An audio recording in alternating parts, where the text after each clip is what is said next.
सत्। श्रीमते रामचंद्राय नमः। गोभ्यः नमः।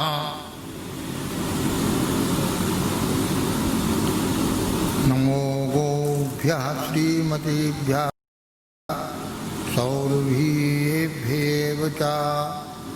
नमो ब्रह्मसुताभ्यश्च पवित्राभ्यो नमो नमः।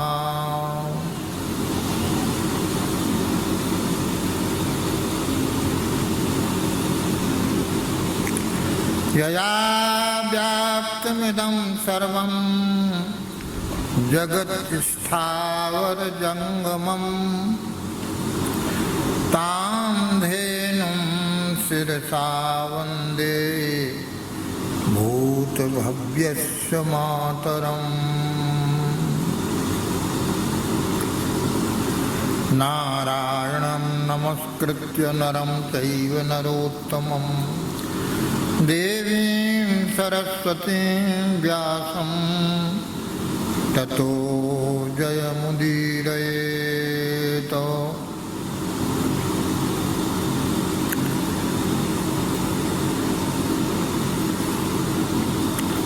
गोविंद जय जय गोपाल जय जय गोविंद जय जय गोपाल जय जय। राधारमण हरि गोविंद जय जय। श्री राधारमण हरि गोविंद जय जय गोविंद जय जय गोपाल जय जय। श्री राधारमण हरि गोविंद जय जय गोविंद जय जय गोपाल जय जय गोविंद जय जय गोपाल जय जय। राधारमण हरि गोविंद जय जय। श्री राधारमण हरि गोविंद जय जय गोविंद जय जय गोपाल जय जय। श्री राधारमण हरि गोविंद जय जय गोविंद जय जय गोपाल जय जय गोविंद जय जय गोपाल जय जय। श्री राधारमण हरि गोविंद जय जय। श्री राधारमण हरि गोविंद जय जय। श्री राम जय जय रघुनाथ जय गोविंद जय जय गोपाल जय जय। वृंदावन बिहारी लाल की जय। बाल कृष्ण लाल की जय। गोविंद गोपाल की जय। गौ माता की जय।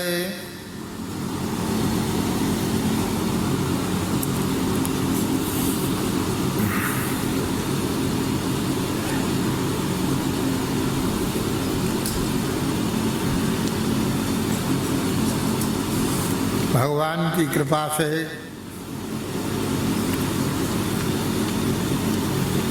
मानव जीवन का सर्वोच्च लाभ इस गोतीर्थ में,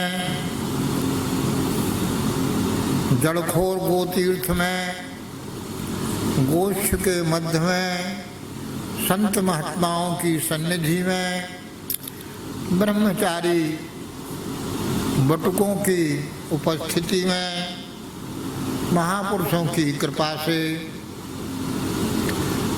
आज हमें यह सौभाग्य प्राप्त हो रहा है। गौ माता की महिमा को यथाशक्ति, यथा योग्यता हम वर्णन करके अपने को धन्य मान रहे हैं।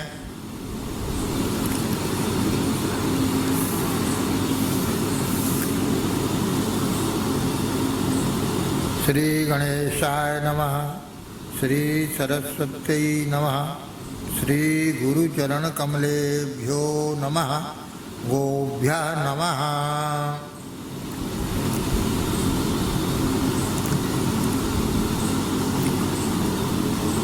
श्री नाभा गोस्वामी जी ने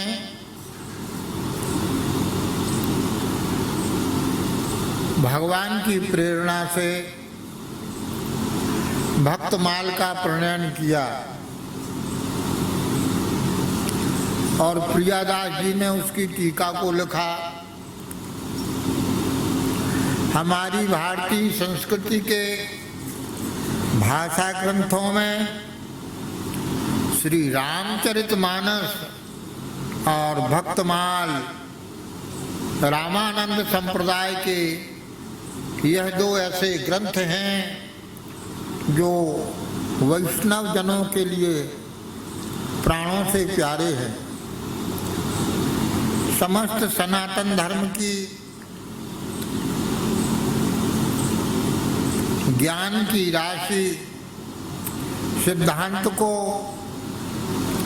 इसमें प्रकट किया गया है। उसी के अनुकरण पर जैसे भक्तों के चरित्रों का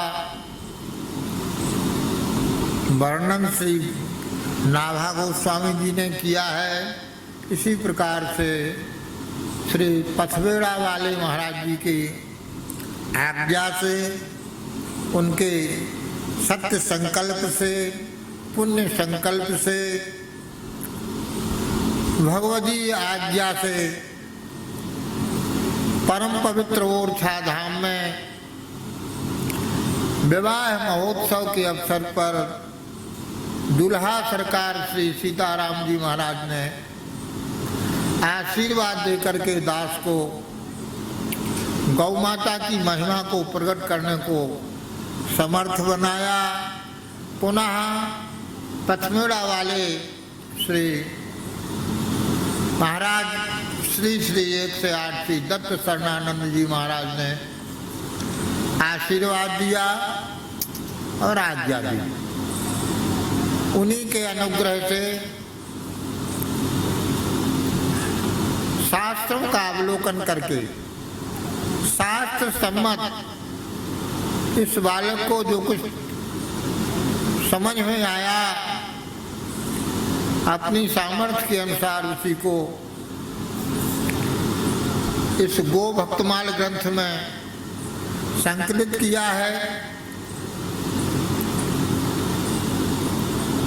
यह इस प्रकार से है, भक्तमाल मौलिक बड़ी भारी प्रतिष्ठा वाला ग्रंथ है, वह सोना है और इसको हम क्या कहें, इसको हम रोड गोल्ड कह सकते हैं, पर भगवान के निमित्त कहा हुआ कुछ भी अच्छा ही होता है।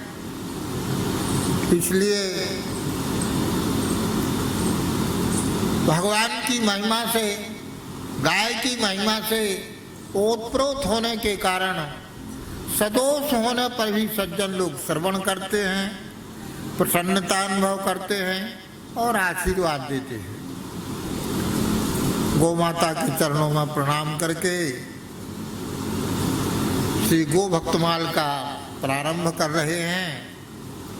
मेरी सामर्थ्य अल्प है, पर जैसे कोई विद्यार्थी गुरुजनों को अपना पाठ निवेदन करता है, उसी प्रकार से महापुरुषों के, संतों के चरणों में हम अपने इस प्रयास को प्रस्तुत कर रहे हैं और परम उदार संत जन निश्चित ही आशीर्वाद ही देंगे, हमें ऐसी आशा है।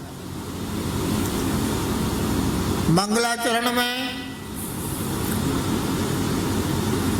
गौ माता के साथ में हमने गोविंद को और उनके परिकर को स्मरण किया है। जय जय गो गोपाल गोप गोपी गोवर्धन नंद यशोदा माई दाऊ गोकुल वृंदावनो। जय कीरति वृषभानु राधिका अष्ट सखी गण। जय जय यमुना पुलन रास मंडल के मंडनो। कामधेनु अभिषेक करो गोविंद पद भूषित किए। गो सेवा दर सहित नारायण गोविंद है। गो सेवा आदर सहित नारायण गोविंद है। गो सेवा आदर सहित नारायण गोविंद है। भगवान नारायण लोक को, संसार के लोगों को कल्याण के इस मार्ग में लगाने के लिए, स्वयं आदर्श प्रस्तुत करने के लिए और अपने हृदय के भाव को प्रकट करने को हमारी भी इष्ट गौ माता है। हम गौ माता के प्रति कितने समर्पित हैं, इस भाव को प्रकट करने के लिए, संसार के लोगों को शिक्षा देने के लिए गोविंद रूप में अवतरित हुए। पुराणों में गोविंद शब्द की इतनी अधिक महिमा वर्णन की गई है कि हजारों अश्वमेध यज्ञ कर लिए जाएं, बड़े बड़े पुण्य कार्य कर लिए जाएं, तो हमें वह सब पुण्य भी गोविंद के पवित्र नाम के उच्चारण की क्षमता नहीं कर सकता। गोविंद भगवान का इतना पवित्र नाम है क्योंकि यह पद गौ माता ने ही नारायण को, भगवान श्री कृष्ण को, गोपाल कृष्ण को प्रदान किया है। इसलिए गो सेवा आदर सहित नारायण गोविंद भय। जैसे मर्यादा पुरुषोत्तम भगवान श्री राम जी मानव के आदर्श गुणों को प्रकट करने के लिए मानव धर्म की, सनातन धर्म की मर्यादा को स्थापित करने के लिए अवतरित होकर के आदर्श चरित्र प्रस्तुत करके हमको कल्याण का भाजन बनाते हैं, उसी प्रकार से ही नारायण ने गोविंद के स्वरूप में अवतरित होकर के हम सब भारतीय जनों को यह शिक्षा दी कि गौ माता ही हमारी संस्कृति का प्राण है, हमारे जीवन का आधार है, हमारे सुख का आधार है और सारे संसार की माता है, मेरी भी माता है, हमारी भी इष्ट है। इसी भाव को प्रकट करने के लिए भगवान का गोविंद स्वरूप में अवतार हुआ। गायों को पालन करने वाले गोपाल गोविंद की जय हो। जय जय गोपाल, गायों की जयकार है। और गायों को पालन करने वाले गोपाल की जयकार है। और उनके सखा गोपों की जयकार है। और गोपी जो गौसेवा में सहयोग करने वाली माताएं बहनें हैं, गोपियां हैं, उनको नमस्कार है। और जहाँ गायें चरण करती हैं, विचरण करती हैं गिरिराज गोवर्धन के ऊपर, ऐसे गोवर्धन को नमस्कार है। गोवर्धन का ही अर्थ होता है गोवंश का जो वर्धन करता है वह गोवर्धन है। गोवर्धन भी भगवान श्री कृष्ण ही है। और गौ माता को सुख प्रदान करने के लिए, गोपाल की लीला का सुख लेने के लिए वह ब्रह्मलोक से वैकुंठ के पर्वतराज ब्रजमंडल में पधारे और रह गए, यहीं पर निवास किया। इसी प्रतीक्षा में कि गोविंद आकर के हमें लीला करेंगे, हमारे ऊपर गौचारण करेंगे। तो जय जय गोपाल, गोप गोपी गोवर्धन, नंद यशोदा माई, दाऊ गोकुल वृंदावनो। श्री नंदराय जी के चरणों में प्रणाम करते हैं। मैया यशोदा जो वात्सल्य स्वरूपा है, जिनका वात्सल्य सुख लेने के लिए साक्षात भगवान गोपाल कृष्ण बन करके आए हैं। नंदराय और मैया यशोदा को गोपालन के पुण्य के कारण ही यह पुण्य का अवसर प्राप्त हुआ, यह सौभाग्य प्राप्त हुआ। तो ऐसे नंदराय जो 9 लाख गायें नंद बाबा के 9 लाख गायों के अधिपति हैं, और उनकी मैया यशोदा जो कन्हैया की मैया है, उनको जय जयकार करते हैं। और कन्हैया के बड़े भैया दाऊ दादा बलराम जी की जय जयकार करते हैं। और जहाँ भगवान मधुराति मधुर लीलाएं करती हैं, गोकुल धाम को प्रणाम करते हैं और वृंदावन धाम को प्रणाम करते हैं। पुनः भगवान श्री कृष्ण की प्रीतमा राधा रानी, जिनका भगवान श्री कृष्ण से अभेद ही है, वह आह्लादनी शक्ति भगवान के साथ में लीला का सहयोग करने को अवतरित हुई है। वह कीर्ति मैया और वृषभान को अपने पिता और माता बनाया है। बरसाने धाम में श्री कीर्ति मैया और वृषभान की जय जयकार हो, राधा रानी की जय जयकार हो, और अष्ट सखी गण की जो 8 प्रमुख सखियां हैं उन सबकी जय जयकार हो। जय कीरति वृषभान राधिका अष्ट सखी गण, जय जय यमुना पुलन रास मंडल के मंडनो। यमुना पुलन की जय जयकार है, जहाँ पर भगवान गोचारण करते हैं और शरद पूर्णिमा को रास रचाते हैं। गोपियों के मध्य में गोपियों को सुख देने के लिए भगवान दिव्य रास का आयोजन करते हैं।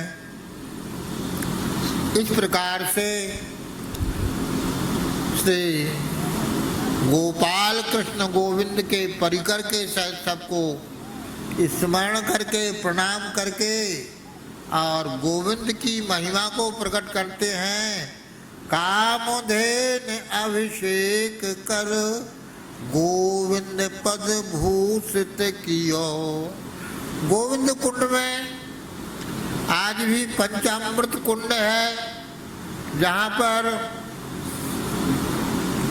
स्वयं कामधेनु माता पर आए, इंद्र आया और ऐरावत हाथी आया। आज वह चिन्ह बने हुए हैं। सुरभि मैया ने, कामधेनु मैया ने अपने चारों थनों से, दुग्धों से अभिषेक किया और भगवान को गोविंद पद से विभूषित किया। इंद्र का अर्थ होता है स्वामी। आप ही गायों के स्वामी हैं, आप गोविंद हैं। इस प्रकार से भगवान की महिमा को प्रकट किया। गौ माता का दिया हुआ यह नाम बहुत ही महिमा से युक्त है। कामधेनु अभिषेक कर गोविंद पद भूषित कियो। कामधेनु माता जी ने अभिषेक करके गोविंद पद से विभूषित किया। गो सेवा आदर सहित नारायण गोविंद वै।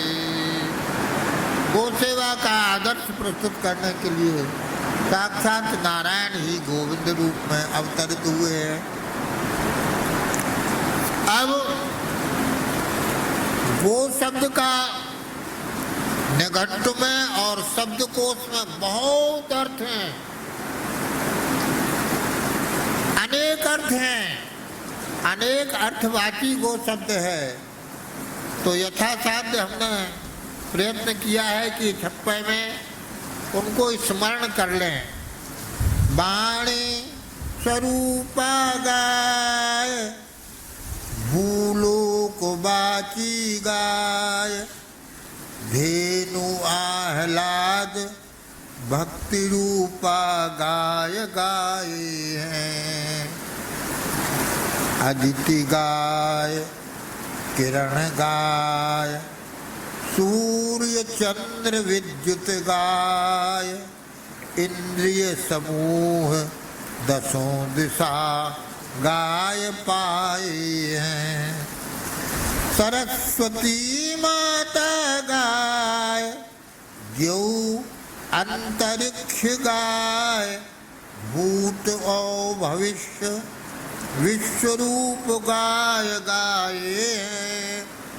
माता पिता बंधु गाय, मंगल को मूल गाय, गोविंद गोपाल दाऊ, गोपी गोप गाये है।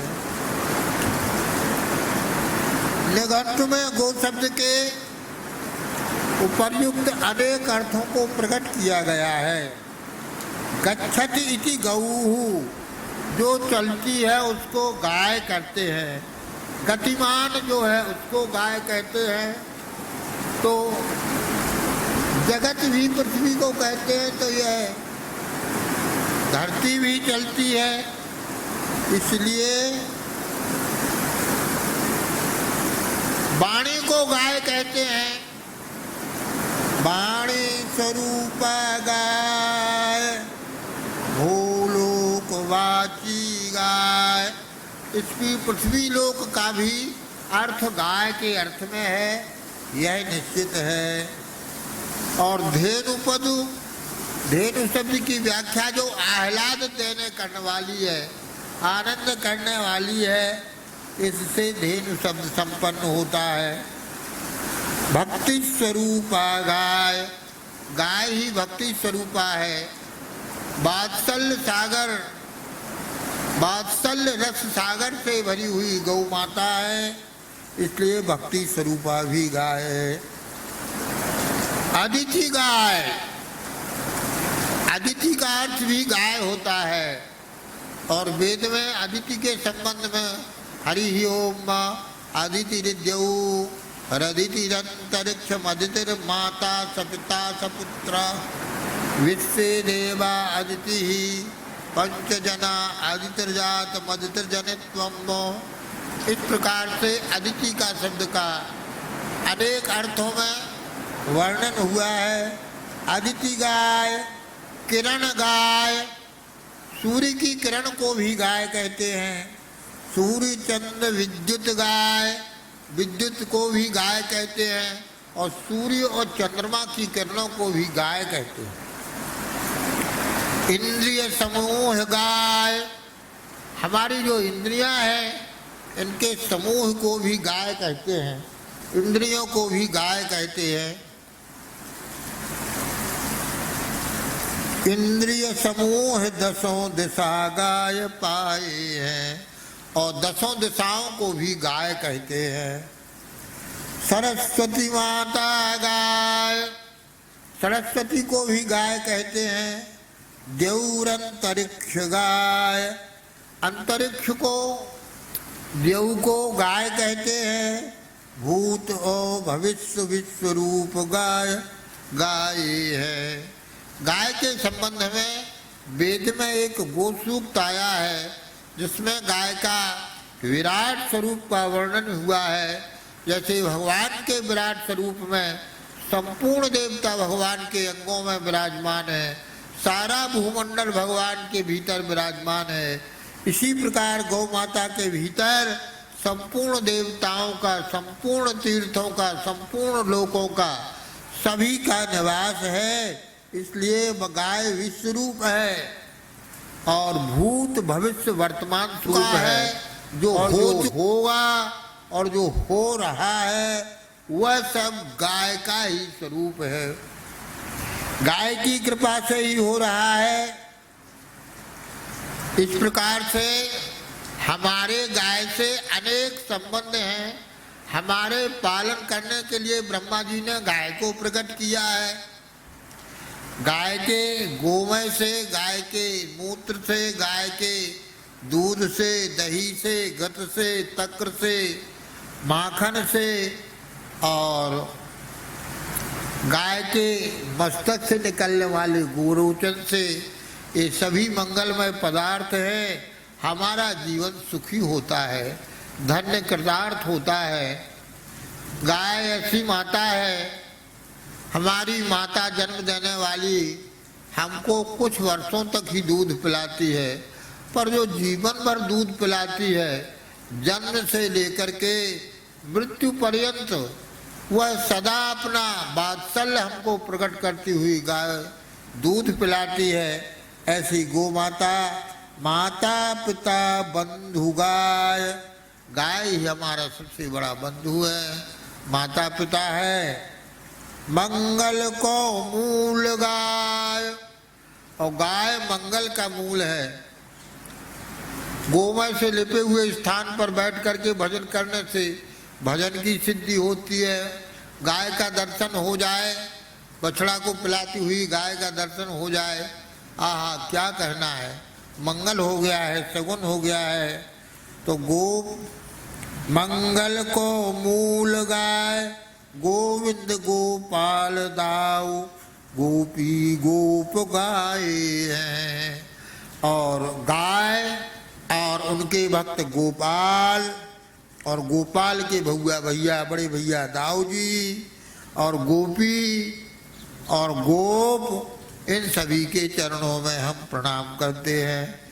यह सब गौ माता का परिकर है, इनकी बड़ी भारी महिमा है। इस प्रकार से गौ माता के चरणों में प्रणाम करके गौरिति पृथिव्या नाम ध्येयं यदस्याम भूतानि गच्छन्ति, यह पृथ्वी माता जो सबका आधार है, सबका पालन करने वाली है, सब पृथ्वी से उत्पन्न हुआ है।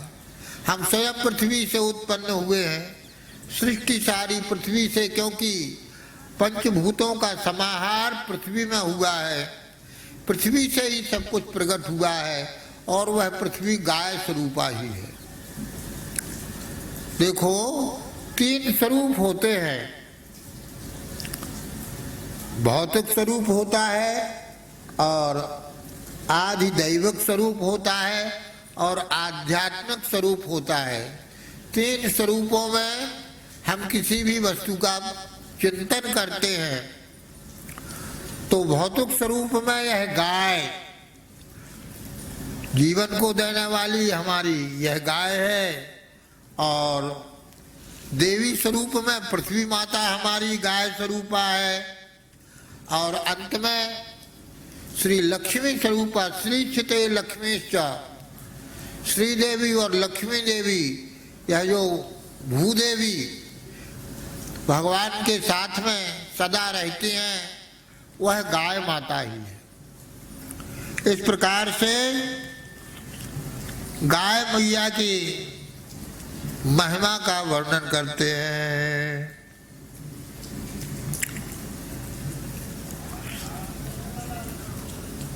भगवान का अवतार इस पृथ्वी पर गाय की पुकार सुन करके ही होता है।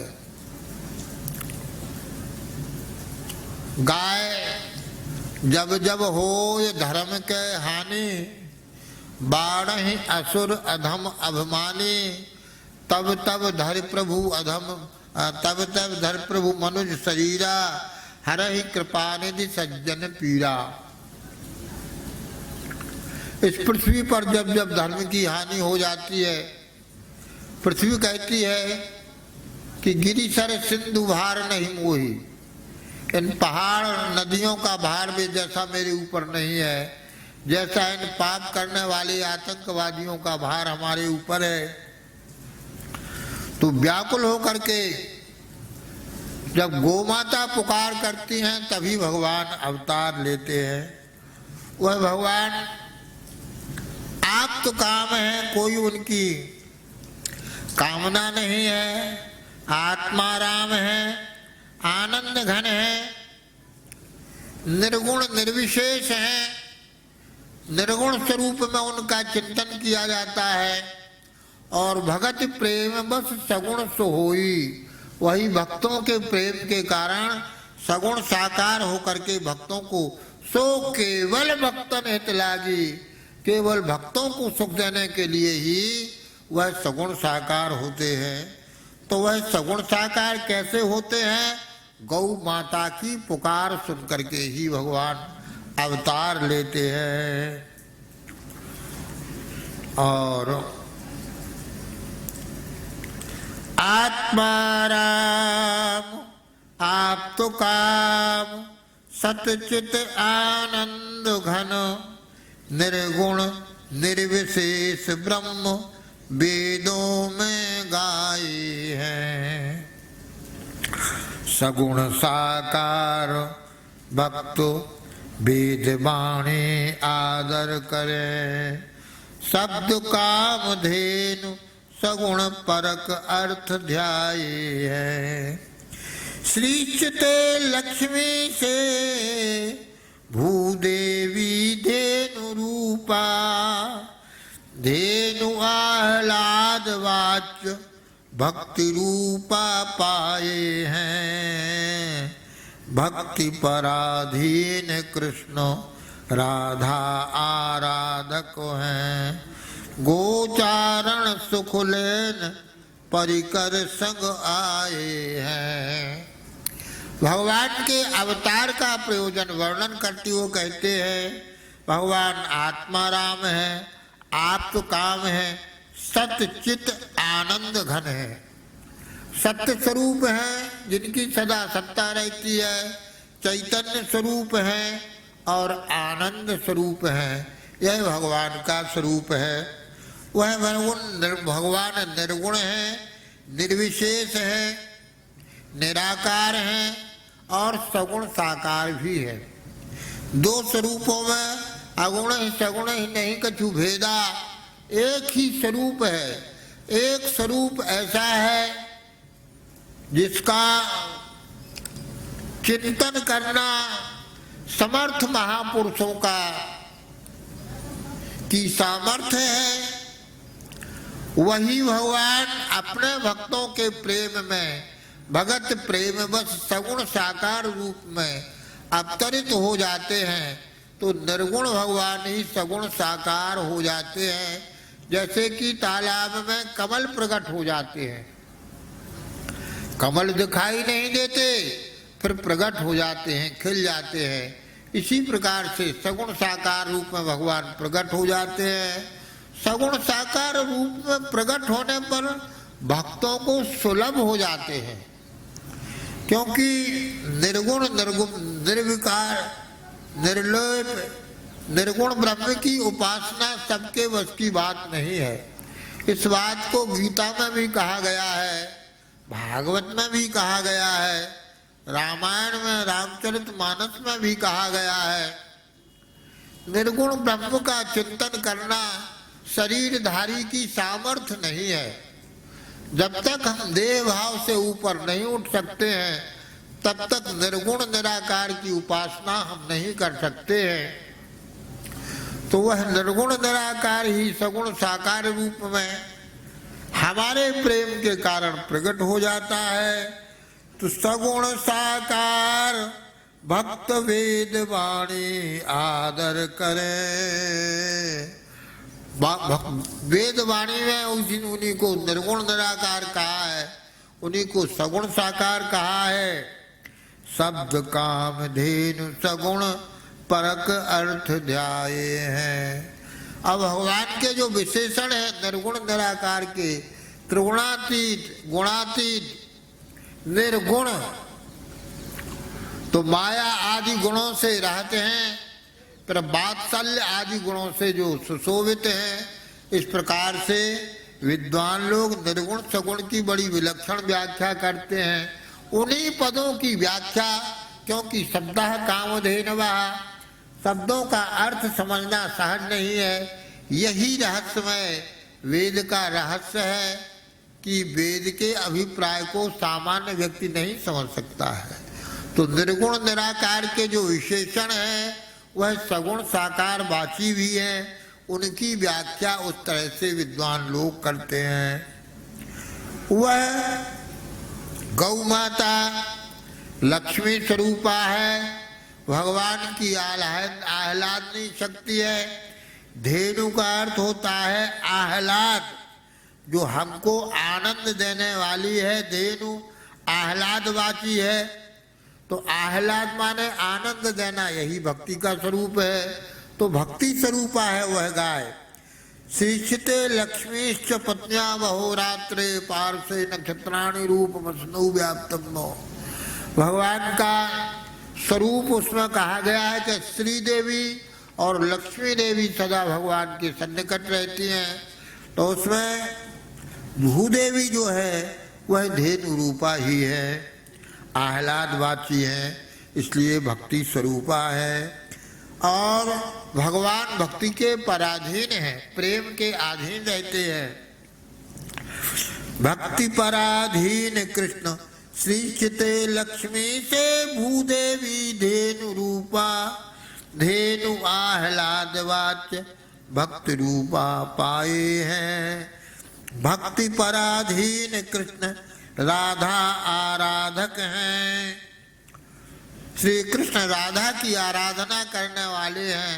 वह राधा प्रेम स्वरूपा है और प्रेम का स्वरूप गाय का स्वरूप है। तो गोचारण सुखलेन परिकर संग आए हैं। गोलोक धाम से भगवान गोलोकवासी अपने परिकर के सहित और गोचारण का सुख लेने के लिए अवतरित हुए हैं। भगवान के अवतार लेने का प्रमुख प्रयोजन गौ माता की सेवा करना है और हम सब संसार वासियों को गौ माता की सेवा का आदर्श दिखाना, यह उनका मुख्य लक्ष्य है। भगवान का अवतार तो मथुरा में हुआ, पर भगवान ने ऐसा संयोग बनाया कि चटपटी मची, जेल में अवतार हुआ। सुरक्षा के बहाने आधी रात को ही भाग करके गोकुल में आए और भगवान के जन्म का महोत्सव गोकुल में ही मनाया गया। नंद बाबा के यहाँ कन्या का जन्म हुआ था। उस कन्या को वसुदेव जी ले गए और भगवान श्री कृष्ण गोष्ठ में पहुंच गए। उनको गोष्ठ इष्ट था और इस प्रकार से गोकुल में पहुंच करके गायों को देख करके प्रसन्न हो गए। ग्वाल वालों के बीच में गोमय गव्य पदार्थों से उनका जन्मोत्सव मनाया गया। दूध दही की कीच मच गई और माखन के गोले उछाले गए। क्षीर सागर जैसा बन गया। तो गायन के हेतु आए, गोकुल आधी रात धाए। भगवान का अवतार तो मथुरा में हुआ, पर भगवान के अवतार का मुख्य प्रयोजन गौ आराधन था। इसलिए और बाबा को वसुदेव देवकी को प्रेरित करके आधी रात ही सूप में लेट करके गोकुल पधारे। गो गायन के हेतु आए, गोकुल आधी रात धाये। भोर गोपी गोप दधि कांदो रचायो है। प्रातः काल नंद बाबा के वृद्धावस्था में लाला भयो है। यह ब्रज में समाचार जो ही फैला, सभी गोप गोपाल गोपियां अपना 16 श्रृंगार करके नंदालय में प्रविष्ट हुई। गोप अपना श्रृंगार करके आए हैं, गोधन को आगे करके आए हैं और बड़ा भारी जन्म महोत्सव मनाया गया है। दधि कांदो रचायो है। दूध दही घृत मक्खन आदि के द्वारा ही इस उत्सव को मुख्य रूप में मनाया गया। दही में हल्दी आदि घोल करके एक दूसरे के मुंह पर लपेटे हैं और दूध दही की वर्षा करते हैं। गायन देख सच पावे, कन्हैया की बाल लीला। और बड़े जब कन्हैया हुए तो गायों से इतना प्रेम है, घुटनों चलना सीख गए तो घुटनों घुटनों से चल करके गोष्ठ में पहुंच जाते हैं। गोष्ठ में पहुंच करके वहाँ गायों का मूत्र भरा हुआ है, गोबर भरा हुआ है, गोमूत्र भरा हुआ है। उस पवित्र गोमय गोमूत्र को अंगराग जैसा आदर करते हैं और छप छप छप छप करके उसी में खेलने लग जाते हैं। गोमय गोमूत्र का अपने श्रीअंग में लेपन करने लग जाते हैं।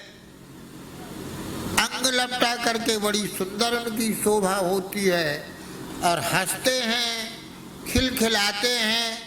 मैया बाबा इस रूप में देख करके आनंदित होते हैं। श्रीमद् भागवत में उस गोमय को गोमूत्र को पंकराग अंगराग कहा गया है। पंक अंगराग कहा गया है। भगवान को इतना आनंद आ रहा है कि उसमें छप छप करके खेल रहे हैं। नंद बलराम उसी में लोट लगा रहे हैं, श्री अंगों में लगा रहे हैं। तो जितनी भी ब्रज लीला है वह गायों को सुख देने के लिए ही हुई है। भगवान ने जितनी भी लीलाएं की हैं, गोचारण करते समय गोधन के द्वेषी जितने भी दैत्य हैं उनका वध किया। कालिया नाग जो यमुना के जल को दूषित किया था उसको ना था। इंद्र ने गोधन को नष्ट करने के लिए प्रलयकालीन मेघों से वर्षा की, उनसे रक्षा की। वन में दावाग्नि लग गई, अग्नि लग गई। गायों को अग्नि से घिरा देखकर भगवान अग्नि पी गए। इस प्रकार से भगवान के अवतार का मुख्य प्रयोजन गो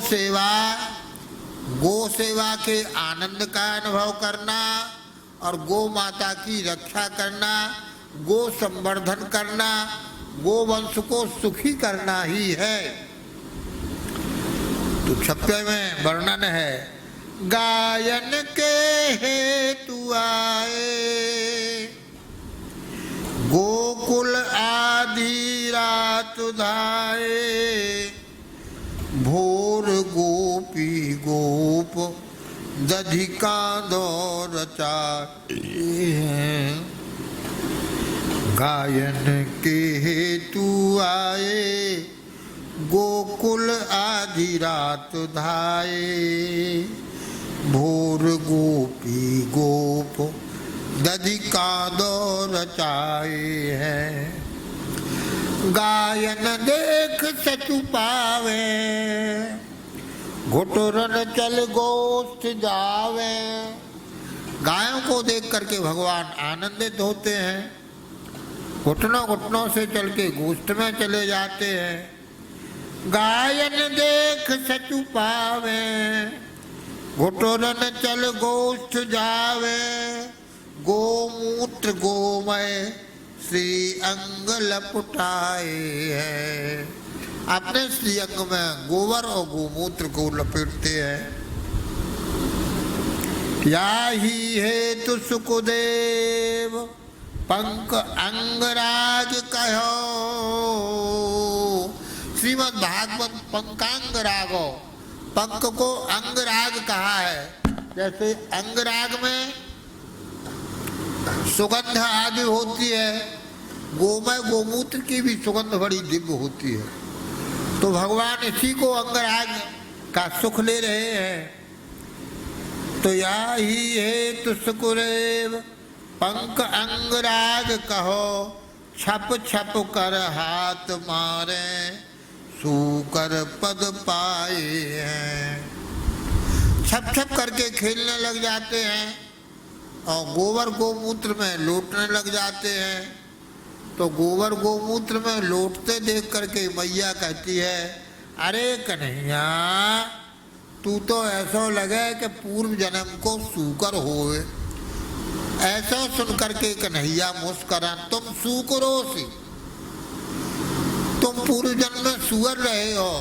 तो भगवान स्मरण करते कि मैया ठीक कह रही है, हमारा सूकर अवतार हुआ है, वेद वाणी स्वरूप मेरा सूकर अवतार हुआ है। तो इस बात को सुनकर के कन्हैया प्रसन्न हो जाते हैं। तो जेती ब्रज लीला सब गाय गोप गोपी हेतु।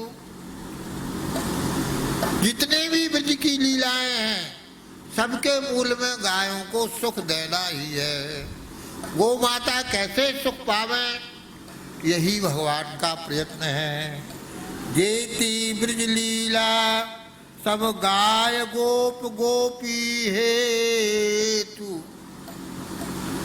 अब उदाहरण देते हैं, नागनाथो गोवर्धन धारो अग्नि पाए है। भगवान ने कालिया नाग यमुना जी में रहता था, उसके विष से यमुना जी का जल विषैला हो गया।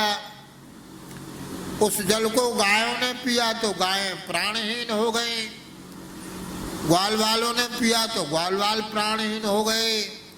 तो भगवान ने अपनी अमृत वर्षणी दृष्टि से सबको जीवित किया और भगवान ने कालिय का निग्रह किया। कालिय को यमुना जी से निकाल करके यमुना जी के जल को पवित्र कर दिया। इसी प्रकार से इंद्रयाग होता था, इंद्रयाग की परंपरा थी।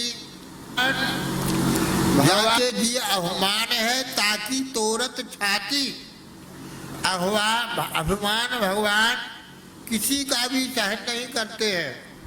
अपने भक्त का भी अभिमान अच्छा नहीं समझते हैं, उसको भी भगवान दूर करते हैं। उसको भी वो एक रोग समझते हैं।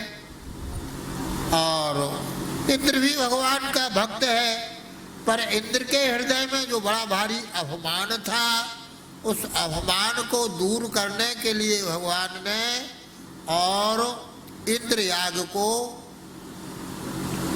रोक करके गोपुष्ट यज्ञ का प्रस्ताव रखा, गिरिराज गोवर्धन को पुजवाया। यह गिरिराज गोवर्धन हम सबकी गायों का, हम सबका पालन पोषण करने वाले हैं, यही हमारे देव है और यह उचित ही है। भगवान ने गोवर्धन को रोक करके उनको वैकुंठ धाम का यह पर्वतराज है, भगवान की लीला के सुख के लिए अवतरित हुआ है, भगवान का ही स्वरूप है। जिस समय गोवर्धन पूजन हुआ तो एक स्वरूप में भगवान स्वयं गोवर्धन बन गए, पूजा को स्वीकार करने लगे, एक रूप से पूजा करने वाले पुजारी बन गए। लोगों ने प्रत्यक्ष देखा, गोपियों ने देखा। गोपियों ने तो कहा कि अरे बहन मोए तो ऐसा लगे कि कछु दार में कारो है। तो गोपियों ने कहा कारो नहीं, कारो है। गिरिराज गोवर्धन के स्वरूप में भी कृष्ण है और पूजा करने वाले पुजारी रूप में भी श्री कृष्ण ही है। तो गिरिराज गोवर्धन स्वरूप जो है भगवान श्री कृष्ण का ही स्वरूप है। गिरिराज गोवर्धन गायों का वर्धन करने वाले हैं, गायों को पीने को जल देने वाले हैं, हरी हरी घास खिलाने वाले हैं, गोपियों को सुख देने वाले हैं और भगवत स्वरूप है। इस प्रकार से भगवान ने गोपुष्ट यज्ञ का संपादन कराया और गिरिराज गोवर्धन का पूजन कराया। आज भी पूरे भारतवर्ष के लोग गिरिराज गोवर्धन की परिक्रमा करके अपनी अभिलाषाओं को पूर्ण करते हैं। गिरिराज गोवर्धन के आसपास सभी तीर्थ प्रकट हो गए, मानसी गंगा प्रकट हो गई, चकलेश्वर महादेव, चक्रेश्वर महादेव स्वरूप में महादेव जी प्रकट हो गए और भगवान के अनेक स्वरूप प्रकट हो गए। तो नागनाथो गोवर्धन धारो अग्नि पाए है। इंद्र ने जब प्रलयकालीन मेघों से वर्षा की, गायें व्यथित हुई, गोपियां व्यथित हुई, घबरा गए और सबने एक बार तो कहा कि ये इंद्र का अपराध करने से अब देखो इंद्र जो है हमारा सर्वनाश करना चाहता है। इंद्र ने यही कहा कि गोधन के कारण यह लक्ष्मीवान हो गए हैं, पुष्ट हो गए हैं, संपन्न हो गए हैं, तो इनकी गायों को हम नष्ट कर देंगे तो इनका यह निर्धन हो जाएंगे। ऐसा विचार करके गोधन को नष्ट करने का संकल्प करके प्रलयकालीन मेघों से वर्षा की। उस समय भगवान ने सबसे कहा कि आप लोग चिंता मत करो, भयभीत मत हो, यह गिरिराज गोवर्धन ही हम सबकी रक्षा करेंगे। और भगवान ने अपनी कनी उंगली पर, बाएं हाथ की कनिष्ठ उंगली के ऊपर गिरिराज गोवर्धन को धारण कर लिया। छत्राक के समय एक छत्ते की तरह गिरिराज गोवर्धन के गर्त के नीचे सभी लोग गायों के सहित सुखपूर्वक आ गए। चारों ओर से उनके परिधि बन गई कि भीतर जल भी नहीं जा सकता। और उतने समय तक 7 रात दिन तक ब्रजवासियों को जिस अपूर्व सुख को, अपूर्व आनंद की अनुभूति हुई उसका वर्णन नहीं किया जा सकता। मैया यशोदा वात्सल्य गुण के कारण व्याकुल हो गई। अरे मेरो छोटो सो 7 वर्ष को लाला कन्हैया 7 कोस गोवर्धन को, इतने बड़े विशाल पर्वत को कैसे धारण करेगो। तो उस समय शांडिल्य जी ने सांडिल्य जी से उपाय पूछा। महाराज आप सर्वसमर्थ हैं, ब्राह्मणों के आशीर्वाद से ही यह कन्हैया में ऐसे सामर्थ्य प्रकट भव है। तो कहा कि हमारे कन्हैया के और हाथ में पीड़ा ना हो ऐसो कछु अनुष्ठान बताओ।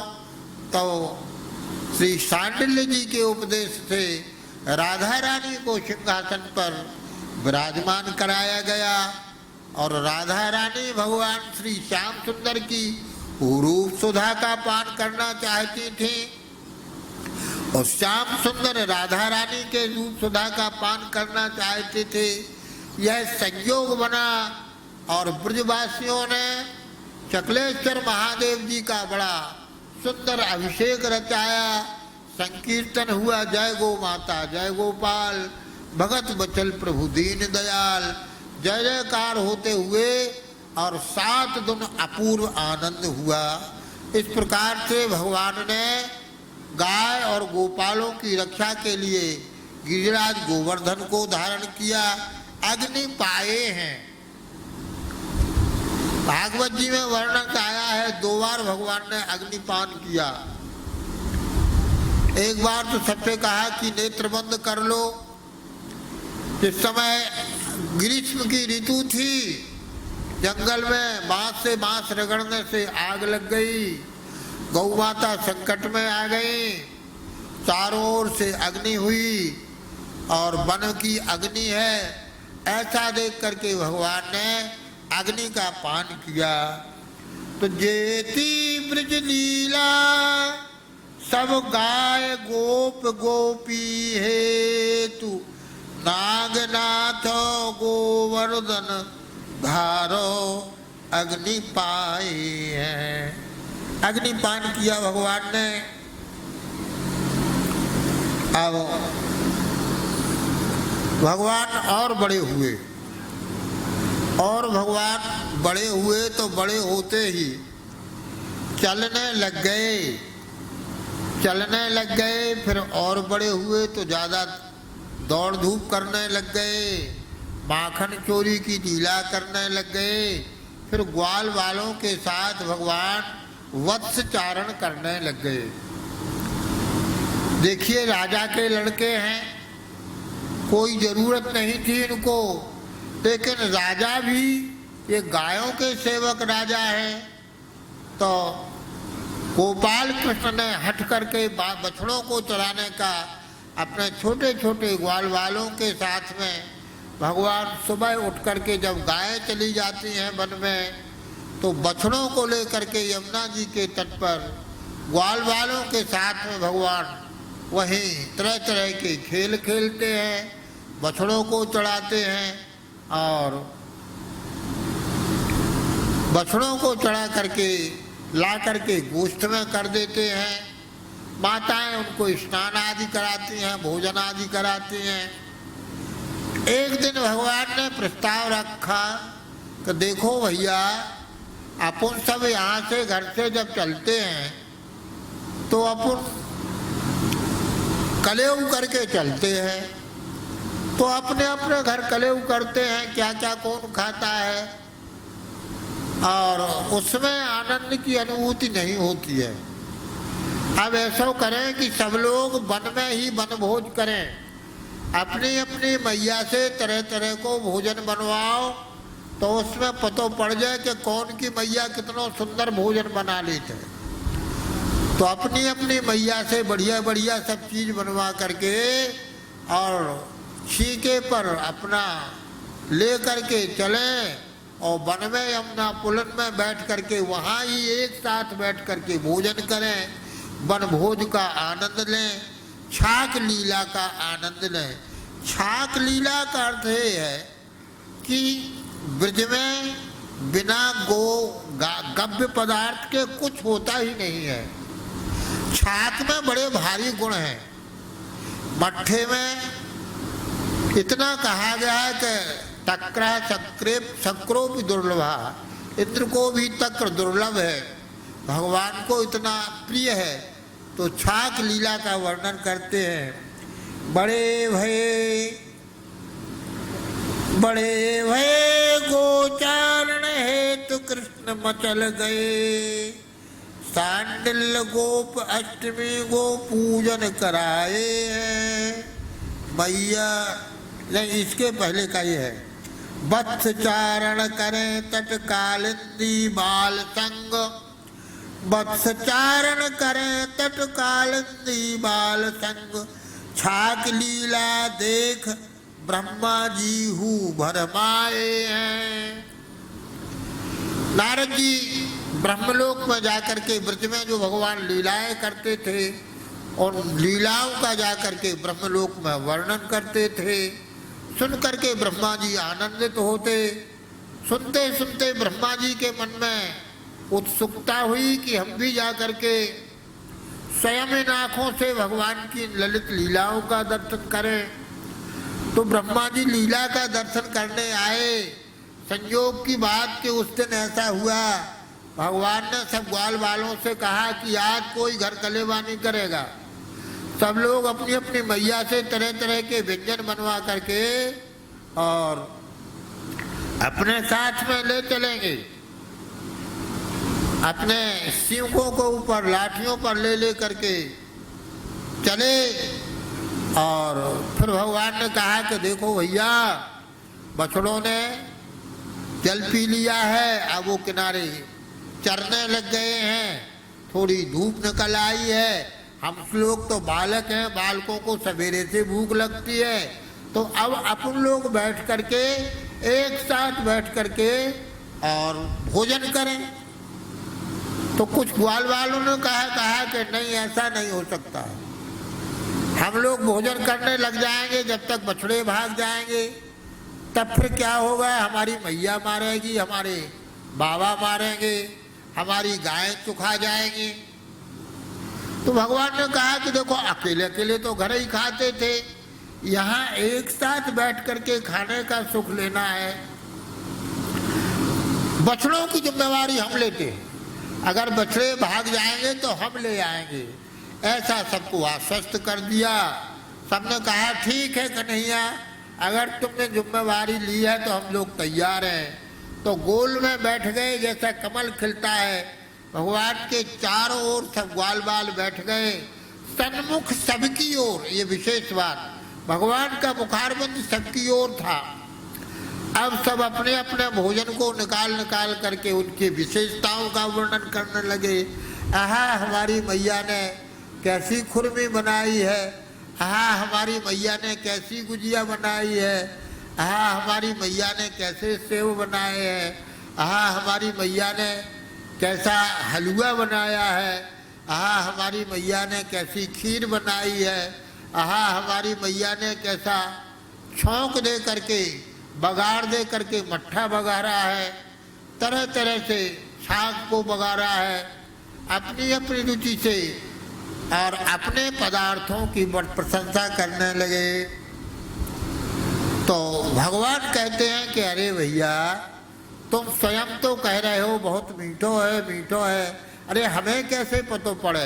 तो भगवान दौड़ दौड़ करके ग्वाल वालों के और उस भोजन में से उनका जूठा छीन छीन करके खाने लग गए। किसी ग्वाल ने अभी छाक को पी लिया है, आधा छाक बाकी है, भगवान लेकर उसी को पीने लग जाते हैं। किसी का हलवा खाया हुआ उसी में से खाने लग जाते हैं।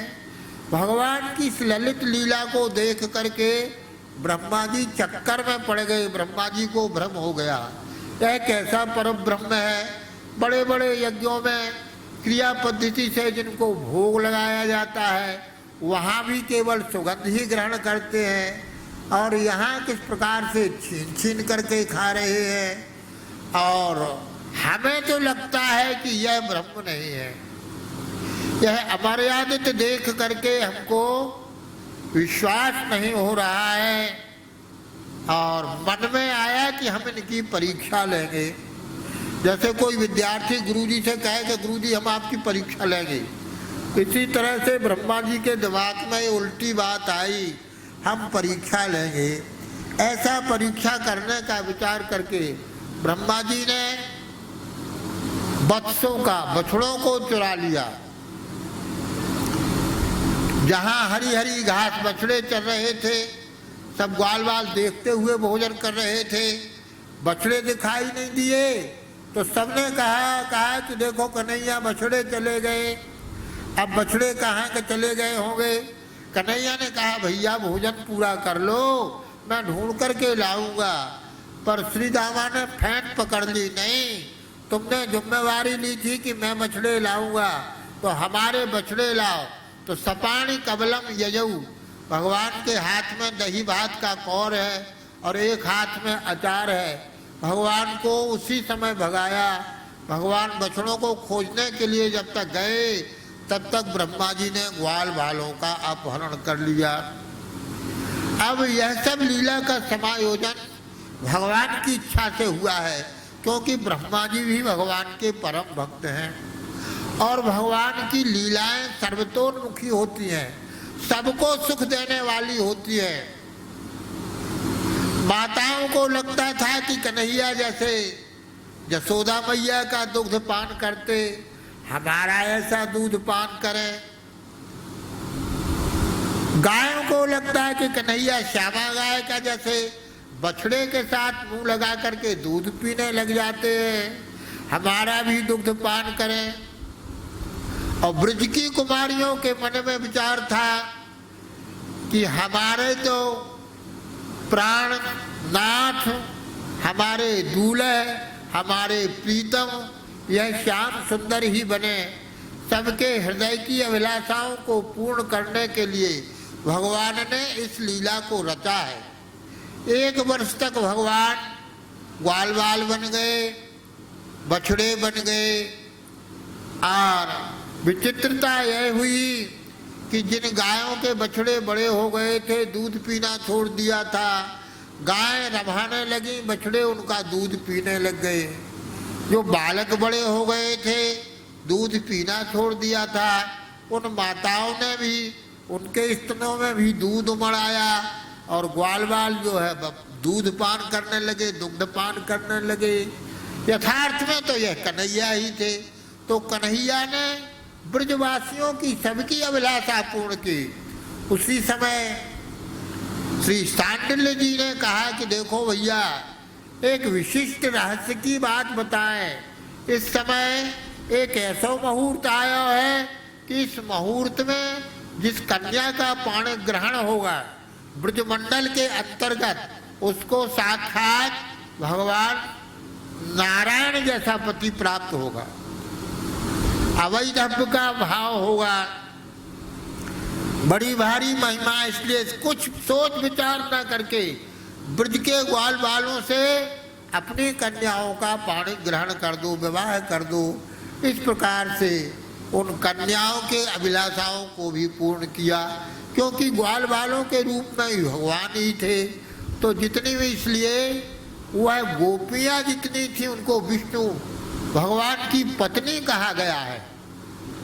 भगवान की वो परिणीता पत्नी थी। तो वत्स चारण करे तटकालिंदी बाल संग, छाक लीला देख ब्रह्मा जीव ही भरमाए हैं। चोर लिए वत्स बाल स्वयं वन गए गोपाल, देख आह्लाद बलराम चकराए हैं। देख आह्लाद, पूरे ब्रजमंडल में आनंद की लहर फैल गई है। इस आनंद को देखकर बलराम जी चकित हो गए। बलराम जी कहते, हो क्या गया है? क्या कुएं में भांग पड़ गई है? सारा ब्रजमंडल आनंद में मग्न हो रहा है, यह सब क्या हो रहा है? हम देख करके बड़े चकित हैं। एक दिन क्या हुआ, गिरिराज गोवर्धन की ऊपर गायें चल रही थी, यमुना पुलन में नीचे वत्स चल रहे थे। गायों ने बछड़ों को देखा तो इतना प्रेम उमड़ा कि वो पूंछ उठा करके भागी। ग्वालों ने चराने वालों ने बहुत रोकने की कोशिश की, पर वो तो उछलती कूदती यमुना पुलन आ गई। ग्वाल सब क्रोधित थे, इन बच्चों ने आज क्या किया, यहाँ बछड़े लेके आ गए। पर वहां उन बच्चों को देखा, वह सब भगवान का स्वरूप थे तो आनंद में भर गए, उनको अपने हृदय से लगा लिया। गाय बछड़ों का दूध पीने, बछड़े गायों का दूध पीने लगे और ग्वाल वालों को गोपों ने अपने हृदय से लगा लिया। इस लीला को देख करके बलराम जी चकित रह गए, यह सब क्या हो रहा है, यह किसकी माया है, किसकी लीला है। तब भगवान ने कृपा करके उनको दिव्य दृष्टि दी तो उन्होंने देखा सब कृष्ण स्वरूप में, गोपाल कृष्ण के रूप में सबका दर्शन हुआ। तो गोपी गाय ब्रजबाला सबको कृतार्थ कियो, 1 वर्ष पीछे ब्रह्मा चरणन सिर नाए हैं। 1 वर्ष पीछे ब्रह्मा जी आए। ब्रह्मा जी ने देखा, अरे यहाँ तो ऐसे ही ग्वाल बाल बैठे, जैसे पहले बड़ी मौज से भोजन कर रहे थे, छाक लीला हो रही थी तो छाक खा रहे हैं, और ये बछड़े भी हैं, और हम जो ले गए थे वो कहाँ हैं। ब्रह्मलोक में जा कर के देखा तो वहाँ देखा, यहाँ जा कर के देखा तो यहाँ भी देखा, दोनों तरफ जा कर के देखा तो देखकर निर्णय नहीं कर पाए। अंत में भगवान की महिमा को समझ गए और भगवान के चरणों में पड़ गए। तो भक्तन बिछोह कियो महद अपराध है, भगवान के चरणों में पड़ के स्तुति करने लगे, बड़ी विलक्षण स्तुति की। तो भगवान ने कहा कि तुमने 1 वर्ष तक हमारे भक्तों से हमारा विछोह कराने का उद्योग किया, यह सबसे बड़ा अपराध है, और तुम्हारे आग्रह पर ही, तुम्हारे सिफारिश पर ही गाय की पुकार सुन करके हमारा अवतार हुआ। तुम्हारे तो 8 आंखों के अंधे तुम हमको नहीं समझ सके, और तुमने ये बड़ा अपराध किया है। तो तुम जब हमारा भक्तों से मिलन करा दोगे तभी तुम्हारे इस अपराध की शांति होगी। तो भक्तन बिछोह कियो महज अपराध यह, जन्म अंध भक्त महा भक्तगान हेत धरा आए है। इस कारण से भगवान ने उनको श्राप दिया। वही नाभा गोस्वामी स्वरूप में, नारायण दास के स्वरूप में, नाभा गोस्वामी के स्वरूप में जन्मांध बालक के रूप में प्रकट हुए। अगला छप्पा, बड़े भये गोचारण हेत कृष्ण मचल गए, सांडिल्य गोप अष्टमी गो पूजन कराए। भगवान अब और बड़े हो गए हैं। भगवान ने मैया से कहा कि मैया मैं गाय चरावन जे हो, बड़ो भयो न डरे हो। मैया हमारी उम्र के ग्वाल बाल सब गाय चराने जाते हैं, मैया मैं गाय चराने जाऊंगा। हट कर गए। मैया ने नंदराय जी से कहा, नंदराय ने कहा देख कन्हैया यह हमारा परम व्यवसाय है, तो मुहूर्त में ही पूजन करके प्रारंभ करो जाए। तो ऐसा विचार कर रहे थे उसी समय जो है, और सांडिल्य ऋषि जी पधारे। वाह बड़ा सहयोग हुआ। सांडिल्य ऋषि से कहा चरणों में प्रणाम करके कहा महाराज आज कन्हैया गोचारण को बचल गए हैं। तो सांडिल्य जी ने कहा आज गोपाष्टमी है, कन्हैया मुहूर्त देख के ही मचले हैं, ठीक है आज इनका गोचारण का प्रारंभ कराया जाए।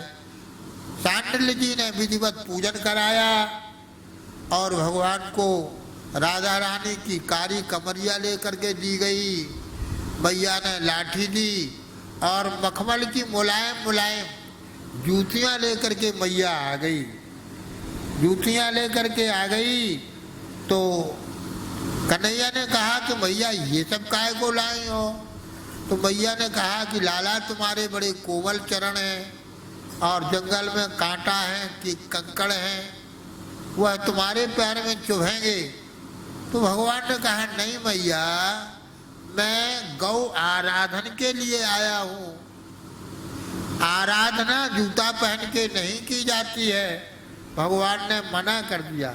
भगवान ने गोचारण बिना पदत्राण के किया, बिना पन्ही के किया। बड़े भय गोचारण हेतु कृष्ण मचल गए, सांडिल गोप अष्टमी गो पूजन कराए हैं। मैया यशोदा लकुट कामरी और जूता लाई, कहा जूता काम गो उपासना बताई है। नंगे पग गायन के पाछे धूर धूसरित, शोभालख गोपी निज नैन फल पाए। गोचारण की आवन की लीला, सायंकाल को भगवान गायों के पीछे पीछे दिन भर का चारण करके लौटते हैं।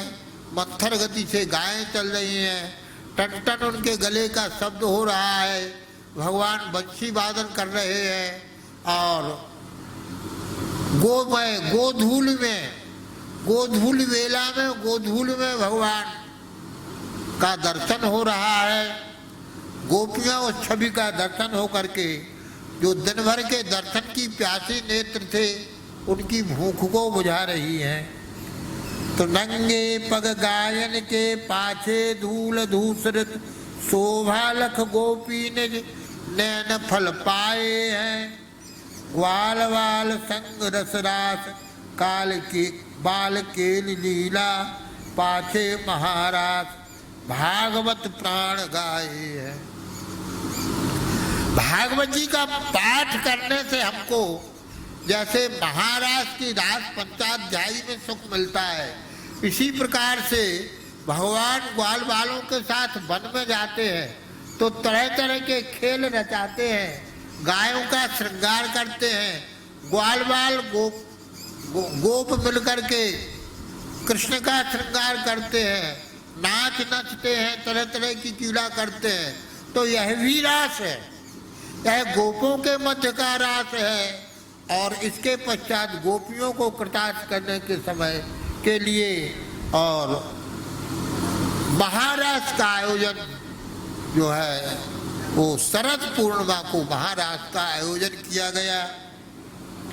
तो प्रेम को स्वरूप कौन कहे, बिना जलमीन ऊधो गुमान ज्ञान अपनो भुलायो है।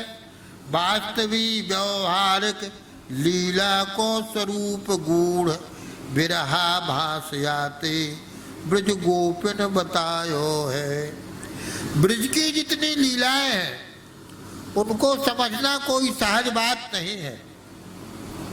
वह प्रेम का स्वरूप बड़ा विलक्षण है, वाणी से परे है, उसका कोई वर्णन नहीं कर सकता है। गोप गोपियां बिना कन्हैया के एक क्षण नहीं रह सकती हैं। इसलिए जो भगवान का मथुरा गमन की लीला है, मथुरा गमन की लीला के मध्य में ऐसा अनुभव करोगे है कि भगवान मथुरा जरूर चले गए, पर गोपियों के प्रेम के कारण वह उनसे अलग नहीं हुए।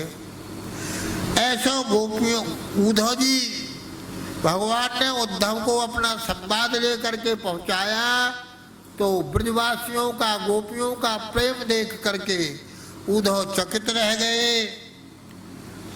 और यह रहस्य की बात जो स्कंद पुराण में वर्णन है, वास्तविक लीला और व्यवहारिक लीला, विरहाभास की लीला, यह रहस्य सबके सामने प्रकट हुआ। प्रेम को स्वरूप कौन कहे, बिना जलमीन ऊधो गुमान ज्ञान अपनो भुलायो है। वास्तविक व्यावहारिक लीला को स्वरूप गूढ़, बिरहा भासयाते ब्रज गोपिन बतायो है। ब्रज की लीला में गोपियों का विरहाभास का वर्णन ऐसा स्कंद पुराण में वर्णन आया है। निस दिन नैनन के आगे पाछे डोलो करे, विरह आस्वाद सुख कापे जात गायो है। मिलन सुख से अधिक विरहा है सुल्तान, विरह की लीला, विरह में प्रेम का अधिक परिपाक होता है, उस सुख को लेने के लिए यह लीला हुई है। वही अभिलाष लिए कृष्ण गौरांग भये, गंभीरा विरह लीला सुख अति पायो है।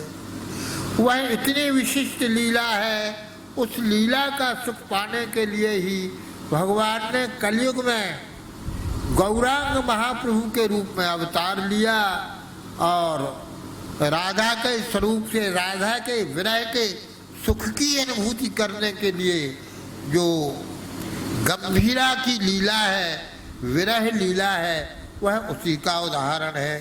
इस प्रकार से और अब 6 बज गए हैं, समय आगे पहुंच गया है। आज कथा 4:30 बजे के बाद 4:45 बजे के करीब प्रारंभ हुई, इसलिए अतिकाल हो गया और यहीं पर कथा को पूर्ण करते हैं। थोड़ा संकीर्तन, इसके पश्चात जय गो माता जय गोपाल, भगत बत्सल प्रभु दीन दयाल। जय गो माता जय गोपाल, भगत बत्सल प्रभु दीन दयाल। गोहित ही लेते अवतार, करुणा सागर दीन दयाल। गोहित ही लेते अवतार, करुणा सागर दीन दयाल। जय गो माता जय गोपाल, भगत बत्सल प्रभु दीन दयाल। जय गो माता जय गोपाल, भगत बत्सल प्रभु दीन दयाल। गोपाल कृष्ण की जय। नमो गोभ्या श्रीमतीभ्या सौरभीयेभ्येव च, नमो ब्रह्मसुताभ्यश्च पवित्राभ्यो नमो नमः। यदक्षरं पदं दृष्टं मात्राहीनं च यद्भवेत् तत्सर्वं क्षम्यतां देव प्रसीद परमेश्वरो।